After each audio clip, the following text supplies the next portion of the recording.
ಕನ್ನಡ ಚಲನಚಿತ್ರರಂಗದಲ್ಲಿ ಈಗ ಕೇಳಿ ಬಂದಿರುವಂಥ ಈ ಕೂಗು ಸಾಮಾನ್ಯವಾಗಿ ಸಂಚಲನವನ್ನು ಸೃಷ್ಟಿ ಮಾಡಿದೆ. ಈ ಹಿಂದೆ ಕೂಡ ಇದೇ ರೀತಿಯಾಗಿ ಮೀಟು ಅನ್ನುವ ವಿಚಾರ ಸಾಕಷ್ಟು ಚರ್ಚೆಗೆ ಕಾರಣವಾಗಿತ್ತು. ಈಗ ಈ ಪ್ರಶ್ನೆ ಎದ್ದಿದ್ದ ಬಳಿಕ, ಈ ಸಹಿಯ ಪತ್ರ ಲಭ್ಯವಾದ ಬಳಿಕ ಇನ್ನೂ ಕೂಡ ಇದು ಮುಂದುವರೆದಿದೆ ಅನ್ನುವ ಪ್ರಶ್ನೆಗಳು ಉದ್ಭವ ಆಗ್ತಾ ಇದೆ. ನಟ ಫೈರ್ ಸಂಸ್ಥೆ ಕಾರ್ಯದರ್ಶಿ ಚೇತನ್ ಒಂದು ಎಕ್ಸ್ಕ್ಲೂಸಿವ್ ಆಗಿ ರಿಪಬ್ಲಿಕ್ ಕನ್ನಡಕ್ಕೆ ಹೇಳಿಕೆಯನ್ನು ಕೊಟ್ಟಿದ್ದಾರೆ. ತನಿಖೆ ಆಗಬೇಕು, ಈ ಬಗ್ಗೆ ಸಿಎಂಗೆ ಪತ್ರವನ್ನು ಬರೆದು ಮನವಿಯನ್ನು ಮಾಡಿಕೊಂಡಿದ್ದೀವಿ, ಮನವಿ ಪತ್ರವನ್ನು ಕಳಿಸ್ಕೊಟ್ಟಿದ್ದೀವಿ. ಅನೇಕ ನಟಿಯರು ಇವತ್ತು ಶೋಷಣೆ ಬಗ್ಗೆ ನಮ್ಮ ಬಳಿ ಹೇಳ್ಕೊಂಡಿದ್ದಾರೆ, ಅಳಲನ್ನು ವ್ಯಕ್ತಪಡಿಸಿದ್ದಾರೆ. ನಟರಾದಂಥ ಸುದೀಪ್, ದಿಗಂತ್ ಕೂಡ ಬೆಂಬಲವನ್ನು ಕೊಟ್ಟಿದ್ದಾರೆ ಅಂತೇಳಿ ನಮ್ಮ ಪೊಲಿಟಿಕಲ್ ಬ್ಯೂರೋ ಹೆಡ್ ಆಗಿರುವಂಥ ವಿಜಯ್ ಚೇತನ್ ಜೊತೆ ಮಾತುಕತೆ ನಡೆಸಿದ್ದಾರೆ. ಅದು ಎಕ್ಸ್ಕ್ಲೂಸಿವ್ ಆಗಿ ನಮಗೆ ಹೇಳಿಕೆಯನ್ನು ಕೊಟ್ಟಿದ್ದಾರೆ. ಚೇತನ್, ನೋಡ್ಕೊಂಬನ್ನಿ. ಒಂದು ಸಮಾಜದ ಚಿತ್ರರಂಗ ಬೇಕು. ಸೊ ಅದನ್ನು ಮಾಡಬೇಕು ಅಂದಾಗ ಒಂದು ಇದನ್ನೆಲ್ಲ ಒಂದು ಸುಧಾರಣೆ ಆಗಬೇಕು. ಇವಾಗ ಕೇರಳದಲ್ಲಿ ಸುಧಾರಣೆ ಆಗ್ತಾ ಇದೆ. ಸುಧಾರಣೆ ಅಂದರೆ ಚಿತ್ರರಂಗದಿಂದನೇ ಚಿತ್ರರಂಗ ಸುಧಾರಣೆ ಆಗುತ್ತೆ ನಾವು ನಂಬಲ್ಲ. ಭಾಳ ಮುಖ್ಯವಾಗಿ ಸರ್ಕಾರ ಇದನ್ನು ಗಮನ ತಗೋಬೇಕು. ಯಾರಿಂದ ನಾವು ಉತ್ತಮ ಸಮಾಜ ಅಂತ ಅವ್ರು ಬಣ್ಣದ ಭಾಷಣಗಳು ಮಾಡ್ತಾರೋ ಅವರಿಂದ ನೀವು ಉತ್ತಮವಾದ ಕೆಲಸಗಳು ನಾವು ನಿರೀಕ್ಷೆ ಮಾಡ್ತೀವಿ. ಈಗ ನೀವು ಕೊಟ್ಟಿರೋ ಮನವಿ ಪತ್ರದಲ್ಲಿ 153 ಜನ ಹೆಸರಿದೆ. ಅದರಲ್ಲಿ ದಿಗಂತ್ ಅಂತಿದೆ, ಸುದೀಪ್ ಅಂತಿದೆ, ಸುಮಾರು ಜನ ಇದ್ದಾರೆ. ಇವರೆಲ್ಲರೂ ಕೂಡ ಈ ಒಂದು ನಿಮ್ಮ ಒಂದು ಹೋರಾಟ ಅಂತ ಹೇಳ್ಬೋದು ಅಥವಾ ನಿಮ್ಮೊಂದು ಮನವಿಗೆ ಬೆಂಬಲ ಕೊಟ್ಟಿದ್ದಾರೆ. ಯಾರು ಪ್ರಮುಖ ಆಕ್ಟರ್ಗಳು ಯಾರಿದ್ದಾರೆ ಇದರಲ್ಲಿ ಅಂತ? ನಮಗೆ ಇದರಲ್ಲಿ ಭಾಳ ಮುಖ್ಯವಾಗಿ ಅನೇಕ ಆ್ಯಕ್ಟರ್ಗಳಿದ್ದಾರೆ. ಅದರ ಜೊತೆ ಬೇರೆ ಬೇರೆ ತಂತ್ರಜ್ಞರು ಅಂತ, ಅದ್ರ ಜೊತೆ ಬೇರೆ ಬೇರೆ ಪತ್ರಕರ್ತರು, ಹೋರಾಟಗಾರತಿಯರು, ಪ್ರೊಡ್ಯೂಸರ್ಸ್ಗಳು, ಯಾರ್ಯಾರು ನಮಗೆ ಒಂದು ಈ ಲೈಂಗಿಕ ದೌರ್ಜನ್ಯನ ಕಿತ್ತಾಕ್ಬೇಕು ಅವರೆಲ್ಲ ನಿಂತಿದ್ದಾರೆ. ಸೊ ನಮಗೆ ನೀವು ಯಾರನ್ನಾದ್ರು ಕೇಳ್ತೀರ, ನೀವು ಖಂಡಿತ ಅವ್ರ ಹತ್ರ ಮಾತಾಡಿ. ನೀವು ಅವ್ರ ಹತ್ರ ಇದೆ, ನಮ್ಮ ಜೊತೆ ನಮ್ಮ ಫೈರ್ ಸಂಸ್ಥೆಯಲ್ಲಿ ಗಟ್ಟಿಯಾಗಿ ನಿಂತಿರೋರು ಯಾರ್ಯಾರು 2017-18ರಲ್ಲಿ ಲೈಂಗಿಕ ದೌರ್ಜನ್ಯದ ವಿರುದ್ಧ ಗಟ್ಟಿಯಾಗಿ ಒಂದು ಯೋಧರಾಗಿದ್ದರು. ಇವರೆಲ್ಲ ಸಿನಿಮಾ ಇಂಡಸ್ಟ್ರಿಯಲ್ಲಿ ಹೆಸರುವಾಸಿ ಪ್ರತಿಭಾವಂತ ನಟಿಯರು. ಆದರೆ ಅಂಥವ್ರು ಭಾಳ ಜನ ಇದ್ದಾರೆ. ಆದರೆ ಅದಕ್ಕಿಂತ ಮೀರಿ ಇವರು ಅನ್ಯಾಯದ ವ್ಯವಸ್ಥೆ ವಿರುದ್ಧದ ಯೋಧರು, ಸಿಪಾಯಿಗಳು, ಇಂಥವ್ರು ನಿಂತ್ಕೊಂಡು ಫೈಟ್ ಮಾಡಿದ್ದಾರೆ. ಸೊ ಅಂಥವರು ಸಹ ನಮ್ಮ ಜೊತೆ ಇದ್ದಾರೆ. ಸೊ ನಮಗೆ ಭಾಳ ಜನ ಇದ್ದಾರೆ. ಎಲ್ಲರೂ ಬೇರೆ ಬೇರೆ ಮಟ್ಟದಲ್ಲಿ ಒಂದು ಅನ್ಯಾಯದ ವ್ಯವಸ್ಥೆನ ಖಂಡಿಸಿದ್ದಾರೆ. ಸೊ ನಮ್ಗೆ ಇದನ್ನು ಈ ಒಂದು ಜಾಗೃತಿ ಮುಖಾಂತರ ಇನ್ನೂ ನಾಳೆ ದಿನ ಜಾಸ್ತಿ ಹೆಚ್ಚಾಗಿ ಈ ಒಂದು ವಿರೋಧ ಬರಬೇಕು. ಮತ್ತು ನಮಗೆ ನಾವು ಏನು ನಿರೀಕ್ಷೆ ಮಾಡ್ತೀವಿ ಅಂದರೆ, ಮುಖ್ಯಮಂತ್ರಿ ಸಿದ್ದರಾಮಯ್ಯನವರು ನಾವು ನೋಡಿದ್ದೀವಿ, ಅವರು ಸಿನಿಮಾ ರಂಗದಲ್ಲಿ ಯಾವುದಾದ್ರು ಇನ್ವಾಲ್ವ್ ಆದರೆ ಅವರ ಜಾತಿಯ ಯಾವುದೋ ಒಂದು ಸಿನಿಮಾ ಸ್ಟಾರ್ ಸಿನಿಮಾಗೆ ಹೋಗಿ ಪ್ರಚಾರ ಮಾಡೋದು ನೋಡಿದ್ದೀವಿ. ಆದರೆ ಅದಕ್ಕಿಂತ ಹೆಚ್ಚಾಗಿ ಮಹಿಳೆಯರಿಗೆ ಭಾಳ ಅನ್ಯಾಯ ಆಗ್ತಾ ಇದೆ, ಅದಕ್ಕೆ ಕಡಿವಾಣ ಆಗ್ತಾರೆ ಅಂತ ನಂಬಿಕೆ ಇದೆ ಅಂತ. ಹಿಂದೆ ಮೀಟು ಪ್ರಕರಣ ಬಂದಾಗ ಕೂಡ ಸಾಕಷ್ಟು ಸಂಚಲನ ಉಂಟಾಗಿತ್ತು. ಮತ್ತು ಈ ಸಂಬಂಧಪಟ್ಟಂತೆ ಕೂಡ ಅವಾಗ ಆ ತನಿಖೆ ಆದಾಗ ಕೂಡ ನಿಮ್ಗೆ ಏನು ಬಂದಿದೆ ಅನ್ನೋದು ಕೂಡ ಜಸ್ಟಿಸ್ ಅನ್ನೋದು ಗೊತ್ತಾಗಿದೆ. ಸೊ ಈಗ ನೀವೇನು ಎಕ್ಸ್ಪೆಕ್ಟ್ ಮಾಡ್ತಾ ಇದ್ದೀರಾ ಮತ್ತು ಏನು ನಿಮ್ಗೆ ಡೌಟ್ಸ್ ಇದೆ?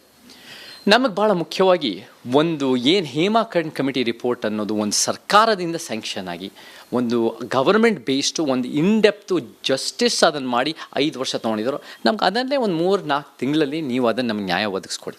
ಅದನ್ನು ರೆಡಿ ಮಾಡಿ ನಮ್ಗೆ ಏನೇನು ಇನ್ವೆಸ್ಟಿಗೇಷನ್ ಫಸ್ಟು ನಮಗೆಲ್ಲ ಗೊತ್ತಿದೆ ಸತ್ಯಗಳು. ಈ ಮಹಿಳೆಯರೆಲ್ಲ ಏನೇನಾಗಿದೆ, ಪ್ರತಿಯೊಂದು ಮಹಿಳೆಯರು ಯಾರ್ಯಾರು ನಮ್ಮ ಜೊತೆ ಒಂದು ಈ ಪಿಡುಗನ್ನು ಕಿತ್ತಾಕ ಬರೋ ಮಹಿಳೆಯರಿಗೂ ಗೊತ್ತಿದೆ ಇದು ಸತ್ಯ ಅಂತ, ಇದು ನಮ್ಮ ವಿರುದ್ಧ ನಿಂತ್ಕೊಳ್ಳೋ ಮಹಿಳೆಯರಿಗೂ ಸಹ ಇದು ಸತ್ಯ ಅಂತ ಗೊತ್ತಿದೆ. ಆದರೆ ಅದನ್ನು ನೀವು ನಿಮ್ಮ ಇನ್ವೆಸ್ಟಿಗೇಷನ್ ಮಾಡಿ. ಆ ಇನ್ವೆಸ್ಟಿಗೇಷನ್ ಮಾಡಿದ್ಮೇಲೆ ಅದರ ತಕ್ಕಂತೆ ಯೋಜನೆಗಳು ತೊಗೊಂಬಂದು ಇದನ್ನು ನಾವು ಏನೇನು ಮಾಡ್ಬೋದು, ಹೆಂಗೆ ಕಡಿವಾಣ ಹಾಕ್ಬೋದು ಅಂತ ನಾವೆಲ್ಲ ಕೂತ್ಕೊಂಡು ಮಾತಾಡೋಣ. ಫೈರ್ ಅನ್ನೋದು ಕೂಡ ನಾವೆಲ್ಲ ಇಲ್ಲಿ ಭಾಳ ಒಂದು ವಿಚಾರವಂತರು, ಕಾಳಜಿ ಉಳ್ಳವರು ಭಾಳ ಜನ ಸೇರಿದ್ದೀವಿ. ನಮ್ಮನ್ನು ನಿಮಗೆ ಅನಿಸಿದ್ರೆ ನೀವು ನಮ್ಮನ್ನು ಸೇರಿಸ್ಕೊಂಡು ನಾವು ಮಾಡೋಣ. ಬಟ್ ಅದ್ರ ಜೊತೆ ನಾವು ಏನು ಕೇರಳ ಸರ್ಕಾರದಲ್ಲಿ ಮಾಡೋಕ್ಕೆ ಒಂದು ರಾಜಕೀಯ ಇಚ್ಛಾಶಕ್ತಿ ಇದೆ ಅಂದರೆ ನಮ್ಮ ಕರ್ನಾಟಕದಲ್ಲಿ ಇಲ್ವಾ ಅನ್ನೋ ಪ್ರಶ್ನೆ ಬರುತ್ತೆ. ಚೇತನ್, ನಂದೊಂದು ಪ್ರಶ್ನೆ. ಈಗ ನೀವು ಈ ರೀತಿ ಮುಖ್ಯಮಂತ್ರಿ ಸಿದ್ದರಾಮಯ್ಯ ದೂರು ಕೊಡಬೇಕಾದ್ರೆ 153 ಜನ ಹೆಸರು ಹಾಕಿರ್ಬೇಕಾದ್ರೆ ಅದೆಲ್ಲ ಸಾಕಷ್ಟು ಒಂದು ಏನಂತಾರೆ ತುಂಬ ಗಂಭೀರವಾದಂಥ ಪ್ರಕರಣ ಮತ್ತು ಗಂಭೀರವಾದಂಥ ವಿಚಾರ ಎತ್ತಿರುವಂಥದ್ದು. ಈ ನಿಮಗೆ ಯಾರಾದರೂ ಕೂಡ ಸೆಕ್ಷುವಲ್ ಹ್ಯಾರಸ್ಮೆಂಟ್ ಸಂಬಂಧಪಟ್ಟಂತೆ ಏನಾದರೂ ಕೂಡ ಮತ್ತಷ್ಟು ಮಾಹಿತಿಯನ್ನು ಕೊಡೋದಕ್ಕೆ ನಮ್ಮ ಬಳಿಕ ದಾಸ ಸೆಲ್ಫಿಗೆ ಪೋಸ್ ಕೊಟ್ಟು ವಿಕೃತಿ ಮೆರೆದಿದ್ದಾನೆ. ನಿಜ, ಪಟ್ಟಣಗೆರೆ ಶೆಡ್ನಲ್ಲಿ ಒಂದು ಕಡೆ ರೇಣುಕಾಸ್ವಾಮಿ ಮೃತದೇಹ ಬಿದ್ದಿತ್ತು. ರಕ್ತದ ಮಡುವಿನಲ್ಲಿ ರೇಣುಕಾಸ್ವಾಮಿಯ ಶವ ಅನಾಥವಾಗಿತ್ತು. ಇಷ್ಟಾದರೂ ಈ ಡೆವಿಲ್ ಹುಡುಗರ ಬಾಸ್ ದರ್ಶನ ರೇಣುಕಾ ಮೃತದೇಹದ ಮುಂದೆಯೇ ಸೆಲ್ಫಿಗೆ ಪೋಸ್ ಕೊಟ್ಟಿದ್ದಾನೆ.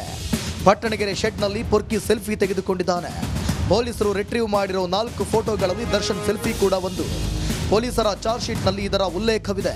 ಹೀಗೆ ಮೃತದೇಹದ ಮುಂದೆ ಸೆಲ್ಫಿ ತೆಗೆದುಕೊಂಡ ಬಳಿಕ ದಾಸ ತನ್ನ ಪಾಪ ಕಳೆದುಕೊಳ್ಳೋಕೆ ಮಲೆ ಮಹದೇಶ್ವರ ಬೆಟ್ಟಕ್ಕೆ ಹೋಗಿದ್ದಂತೆ. ಅದೇನೇ ಇರಲಿ, ಒಂದು ಕೊಲೆಯನ್ನ ಇಷ್ಟೊಂದು ಆನಂದಿಸಿದ್ದ ಈ ದರ್ಶನ್ ನಿಜಕ್ಕೂ ಹೀರೋ ಎನಿಸಿಕೊಳ್ಳೋಕೆ ನಾಲಾಯಕ್. Nagaraj, crime bureau, republic Kannada.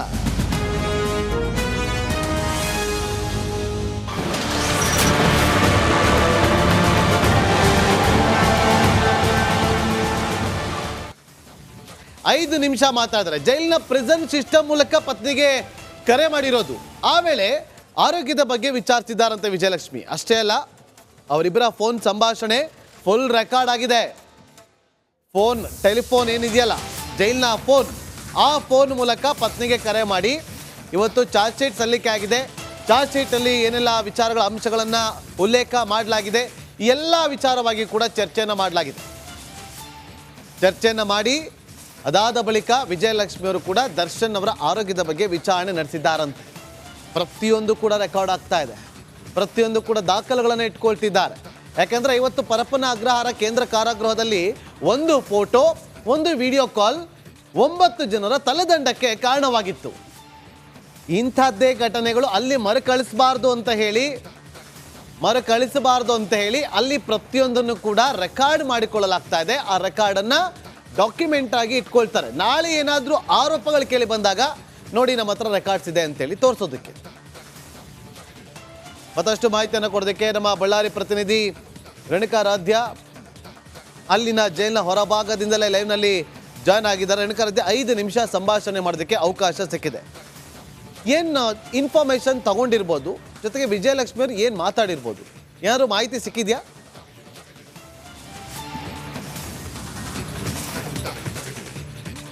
S Nagendra Babu, ಕಳೆದ 2-3 ದಿನದಿಂದ ನನಗೆ ಫೋನಿನ ಒಂದು ಅವಶ್ಯಕತೆ ಇದೆ. ಹೀಗಾಗಿ ನಾನು ಕುಟುಂಬದ ಜೊತೆ ಮಾತನಾಡಬೇಕು, ಜೊತೆಗೆ ವಕೀಲರ ಬಳಿ ಮಾತನಾಡಬೇಕು ಅನ್ನೋ ನಿಟ್ಟಿನಲ್ಲಿ A2 ಆರೋಪಿ ದರ್ಶನ್ ಅವರು ಜೈಲು ಅಧಿಕಾರಿಗಳ ಬಳಿ ಮನವಿಯನ್ನು ಮಾಡಿದ್ರು. ಅದರ ಫಲವಾಗಿ ಇವತ್ತು ಚಾರ್ಜ್ ಶೀಟ್ ಸಲ್ಲಿಕೆಯಾದ ಬಳಿಕ ಅವರಿಗೆ ಫೋನನ್ನು ಆಕ್ಸೆಸ್ ಮಾಡೋದಕ್ಕೆ ಈಗ ಅವಕಾಶವನ್ನು ಮಾಡಿಕೊಟ್ಟಿರ್ತಕ್ಕಂಥದ್ದು. ಅದರ ಭಾಗವಾಗಿ 2:30ಕ್ಕೆ ದರ್ಶನ್ ಅವರಿಗೆ ಗ್ರೀನ್ ಸಿಗ್ನಲ್ ಸಿಗುತ್ತೆ. ಅಂದರೆ ಬಳ್ಳಾರಿ ಸೆಂಟ್ರಲ್ ಜೈಲಿನಲ್ಲಿರ್ತಕ್ಕಂಥ ಅಂದರೆ ಸಾಮಾನ್ಯ ಕೈದಿಗಳಿಗೆ ಯಾವ ರೀತಿಯಾಗಿ ಫೋನ್ ಮಾಡೋದಕ್ಕೆ ಅವಕಾಶ ಇದೆಯೋ ಅದೇ ಮಾರ್ಗದ ಮೂಲಕ ಕೆಲವೊಂದು ಫಾರ್ಮಾಲಿಟಿಗಳನ್ನು ಪೂರೈಸಿ, ಅಂದರೆ ಅರ್ಜಿ ಸಲ್ಲಿಸೋದು ಅವೆಲ್ಲವನ್ನು ಪೂರೈಸಿ 2:30ಕ್ಕೆ ಅವರಿಗೆ ಫೋನ್ ಮಾಡೋದಕ್ಕೆ ಅವಕಾಶವನ್ನು ಮಾಡಿಕೊಟ್ಟಿರ್ತಕ್ಕಂಥದ್ದು. 2:30ಕ್ಕೆ ಅಂದರೆ ಎಕ್ಸಾಕ್ಟಾಗಿ 2:30ಕ್ಕೆ ದರ್ಶನ್ ಅವರಿಗೆ ಫೋನ್ ಮಾಡೋದಕ್ಕೆ ಅವಕಾಶವನ್ನು ಮಾಡಿಕೊಟ್ಟಿದ್ದಾರೆ. ಅಂದರೆ 2:30ರಿಂದ 2:35ರವರೆಗೆ ದರ್ಶನ್ ಅವರು ಅವರ ಪತ್ನಿ ವಿಜಯಲಕ್ಷ್ಮಿ ಅವರ ಜೊತೆ ಮಾತನಾಡಿದ್ದಾರೆ ಅನ್ನುವ ಮಾಹಿತಿ ಬಳ್ಳಾರಿ ಸೆಂಟ್ರಲ್ ಜೈಲಿನ ಅಧಿಕಾರಿಗಳ ಮೂಲಕ ನಮಗೆ ಈಗ ತಿಳಿದು ಬಂದಿರತಕ್ಕಂಥದ್ದು. ಅಂದರೆ ಕೆಲವೊಂದು ವಿಚಾರಗಳನ್ನು, ಅಂದರೆ ಚಾರ್ಜ್ ಶೀಟ್ ಸಲ್ಲಿಕೆ ವಿಚಾರ, ಜೊತೆಗೆ ಆರೋಗ್ಯದ ವಿಚಾರದ ಬಗ್ಗೆ ದರ್ಶನ್ ಅವರು ಅವರ ಪತ್ನಿಯ ಜೊತೆ ಮಾತನಾಡಿದ್ದಾರೆ.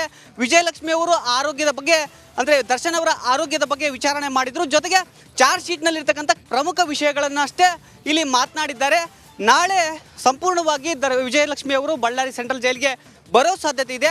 ಆ ಬಳಿಕ ಸಂಪೂರ್ಣವಾಗಿ ಮಾತನಾಡ್ತೀನಿ ಅಂತ ಇಲ್ಲಿ ಹೇಳಿದ್ದಾರೆ ಅನ್ನುವ ಮಾಹಿತಿ ನಮಗೆ ಈಗ ಲಭ್ಯವಾಗಿರ್ತಕ್ಕಂಥದ್ದು. ಅಂದರೆ ಪ್ರತಿಯೊಂದು ಸೌಲಭ್ಯಕ್ಕೂ ದರ್ಶನ್ ಅವರು ಇಲ್ಲಿ ಏನೋ ಒಂದು ರೀತಿ ಗೋಗರೆದು ಪಡಿತಕ್ಕಂಥ ಸನ್ನಿವೇಶ ನಿರ್ಮಾಣವಾಗಿದೆ. ಮೊದಲು ಅವರು ಒಂದು ಸರ್ಜಿಕಲ್ ಚೇರ್ನ ಕೇಳಿದ್ರು, 3 ದಿನಗಳ ಬಳಿಕ ಅವರಿಗೆ ಸರ್ಜಿಕಲ್ ಚೇರ್ನ ಕೊಟ್ಟಿದ್ರು. ಈಗ 3 ದಿನಗಳ ಬಳಿಕ ಫೋನ್ ವ್ಯವಸ್ಥೆಯನ್ನು ಕೊಟ್ಟಿರ್ತಕ್ಕಂಥದ್ದು. ಇದೀಗ ಕುತೂಹಲ ಘಟ್ಟದಲ್ಲಿ ಅವರಿದ್ದಾರೆ. ಅಂದರೆ ಏನಾಗಿದೆ ಚಾರ್ಜ್ ಶೀಟ್ನಲ್ಲಿ ಅನ್ನೋದನ್ನ ತಿಳ್ಕೊಬೇಕಾಗಿತ್ತು. ಈಗ ಅದನ್ನ ಪ್ರಮುಖ ಅಂಶಗಳನ್ನ ದರ್ಶನ್ ತಿಳಿದುಕೊಂಡಿದ್ದಾರೆ ಅನ್ನುವ ಮಾಹಿತಿ ಈಗ ನಮಗೆ ಲಭ್ಯವಾಗಿರ್ತಕ್ಕಂಥದ್ದು. Nagendra Babu. Okay, thank you Renukaradhya ನಿಮ್ಮೆಲ್ಲ ಮಾಹಿತಿಗಾಗಿ.